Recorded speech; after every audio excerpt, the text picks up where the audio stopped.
Hi everyone, I'm GREYMOND. I'm the founder of the GREYMOND method, as well as one of the first original coaches to be helping people to fully recover from OCD. After 1,000 videos, 15 years of experience, my message is still remaining the same. You can fully recover from OCD. I recovered, my clients recovered, and you can fully recover too. Today, I just wanted to remind you that your recovery work does not end the day that you get to zeros. Because if you do it this way, and when I'm talking about getting to zeros, I'm talking about using the GREYMOND method. So the day that you get to zeros is not the same day where you drop everything. You got to zeros, fantastic. Now you need to cement that recovery, and that's going to take a little bit of time, because if you let go too soon, you're running a chance of OCD throwing something new, especially during stress, and then you can fall right back in. So you need some time to pass from when you felt like you're fully recovered to when you stop focusing on keeping that recovery, and it just becomes part of your life, right? You're just okay. You're not really focusing on tracking, you're not focusing on disregarding, it just comes naturally.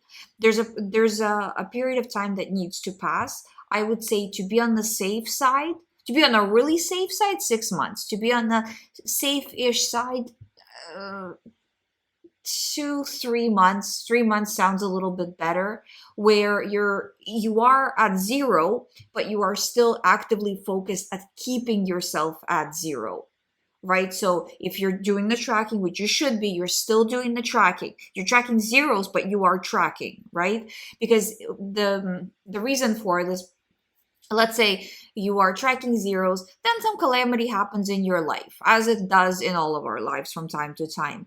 And that's when OCD can sneak in on that stress and pull you back in with something else, because you are not focused, because you're dealing with the calamity of life. Do you know what I mean? So it's very important that step one, you get to zeros. Step two, you maintain the zeros until you feel like, yeah, I'm secure. I don't need to maintain this anymore. I'm just fine. Right. And then even after that, I would say, start looking at everyday life. Where are you overthinking? Where are you overreacting? And fixing that too. And I'll have a separate video on that, because that initial problem, before you even developed OCD, or what you would say is like full-on OCD, right? You still had that oversensitivity, overreaction already happening in real life situations, and then they just burst into an OCD situation, right? But before that, you've had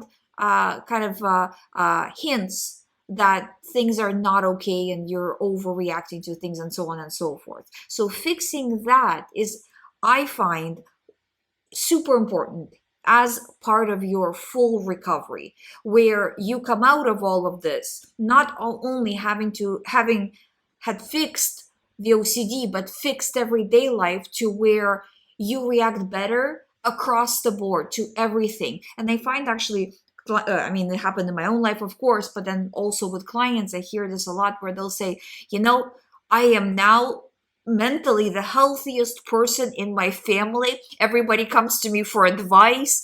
That will happen. It's like, it's so surprising to people, because they're like, I was the one who needed the most mental health help, and now I'm the one giving out advice to everybody in my family. But that's the shift that shows how much work you did.